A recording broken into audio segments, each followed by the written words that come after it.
Bon, hey! Suite, ben, je vais essayer d'être rapide, je fais ça point par point parce que c'est trop compliqué.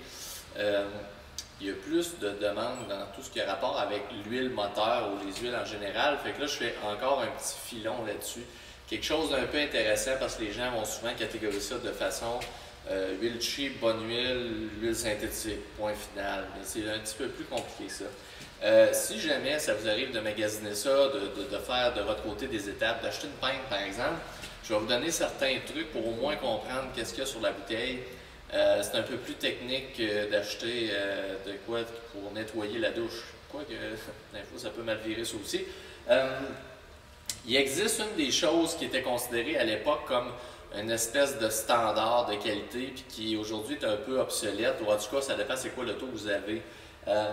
C'est un fameux logo, là. Normalement, c'est géré par l'API, donc là, regardez, j'ai trouvé ça, j'ai trouvé une vieille bouteille, là, on a acheté des surplus, là, une faillite, on a certains produits ici que j'ai trouvé avec des vraies perles comme ça. L'API, c'est l'American Petroleum Institute, on a l'équivalent, le LSAC européen, mais je ne vous mêlerai pas, mais c'est un peu des équivalents. Dans ce cas-ci, on a donc vers cette norme-là, il y a toujours l'équivalent d'une certaine évolution. Donc, ça a commencé dans les années 30-40 avec SA, A pour la première génération, S pour Spark Engine, donc les moteurs à essence. Puis, quand ça commence par C, donc CA, CB, etc., c'est pour les diesels. Donc, C pour Compression, c'est ça, vraiment un style diesel. Donc, c'est pas la même chose, effectivement, vous comprendrez. Les normes sont différentes. Il y a une raison à ça, tout simplement. C'est pour ça que les deux huiles sont séparées. Puis il y a des huiles marquées diesel, des huiles qui ne le sont pas. Même si ce n'est pas marqué, vous tournez, vous allez voir la norme. C'est que le diesel, c'est vraiment, ça contient du soufre et ça fait de la suie. Donc, il y a des ingrédients précis dans cette huile-là qui servent à gérer ces éléments-là pour ne pas créer de problèmes avec le traitement d'échappement puis les antipollutions d'aujourd'hui. Ça, c'est une chose. Donc, ça, là, mettons aujourd'hui, dans le Spark Engine, à essence, donc je pense qu'on est rendu à SP, les dernières normes. C'est une vieille bouteille, donc ici, SJ, vieille norme obsolète. Ça veut dire que si on compare aujourd'hui, il y aurait une différence d'évolution pour la qualité du produit, des additifs, le dosage, la filtration, etc. Pour ce qui est des diesels, on est rendu à CK, donc c'est vraiment les dernières normes, CK plus 4, qui sont les normes de diesel. Mais, c'est là que j'en viens, on a une évolution dernièrement.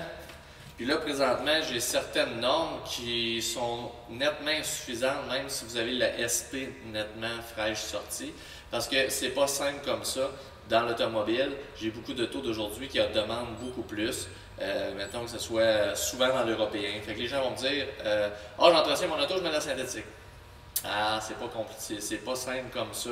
Exemple, si aujourd'hui j'ai une auto qui arrive dans le garage, c'est une Porsche récente. Hein, on y va avec un classique, tout le monde aime les Porsche, mais c'est le Volkswagen Group des récents vont demander d'une certaine huile. Puis quand je vérifie mes normes, ben SJ, SP, peu importe si ça marche pas, c'est insuffisant. Ce n'est pas une norme assez haute pour ces véhicules-là. Donc, on va dans les normes d'origine dans ce temps-là. Celui-là, mettons, je vous donne un exemple, c'est une 0,20. Mais ce n'est pas une 0,20 normale, qui pourrait être déjà semi-synthétique valable comme dans un Ford ou dans un Honda. La différence, c'est quoi? C'est qu'il y a des normes d'origine, donc dans le VW 508.00, 509.00, donc le Volkswagen Group exige des normes supérieures pour ces véhicules-là. C'est une 100% synthétique européenne longue durée. Ça prend une huile qui est capable d'endurer un moteur performant pendant plus de 25 000 km. Vous voyez, c'est ça la différence. Ça, dans les dernières années, on demande ça. Si c'était un Mercedes, peut-être que ça serait la norme 229.1 par exemple, donc MB 229.1. Pourquoi? Parce que les normes du manufacturier sont tout simplement supérieures à la norme maximale de l'API. Point final. Fait à partir du moment où vous comprenez ça, ben, il faut que vous sachiez c'est quoi que votre auto a besoin, puis peut-être que vous allez vous rendre compte que finalement votre auto est d'une classe à part, ou l'inverse, que votre auto a besoin d'une huile plus régulière, tout simplement. Je vous suggère même de vous amuser à prendre le livre de votre voiture ou de vérifier par une des pages disponibles du manufacturier sur Internet qui va expliquer quels sont les produits qui sont aptes, qui sont les bons pour être dans votre voiture. Puis vous allez vous rendre compte que la plupart du temps, vous allez peut-être être correct, mais c'est bon à savoir. Là. Souvent, on oublie. Là. Il y a peut-être des gens qui vont lire la page des fluides nécessaires pour sa voiture. Pour dire, ah ouais, mon auto a toujours exigé du super, j'en ai jamais mis pour l'essence. Ben, c'est possible. C'est comme je vous dis, la plupart du temps, fiez-vous pas aux vendeurs d'auto pour avoir la vérité puis qu'est-ce qu'il y en est, de qu'est-ce qu'il faut mettre dans l'auto. La plupart du temps, personne ne vous explique à peu près rien. Personne ne les livre en plus. Fait qu'imaginez-vous, la plupart des autos sont gérées n'importe comment. Puis ça, ben, c'est super important. La plupart des Européens qui ont eu des troubles majeurs, moteurs, de chaîne, etc., c'est que la personne utilisait une huile synthétique, lambda XYZ, puis c'est juste que c'était pas la bonne. Les normes n'étaient pas élevées. C'était pas apte à endurer 20-25 000 km comme l'auto faisait. C'est tout pour aujourd'hui. J'espère que vous allez partager, abonner, cliquer pour voir toutes les vidéos, ces choses-là. Je vous l'ai dit, c'est toujours une vidéo dans le but informer. Puis c'est informatif, c'est ça le but.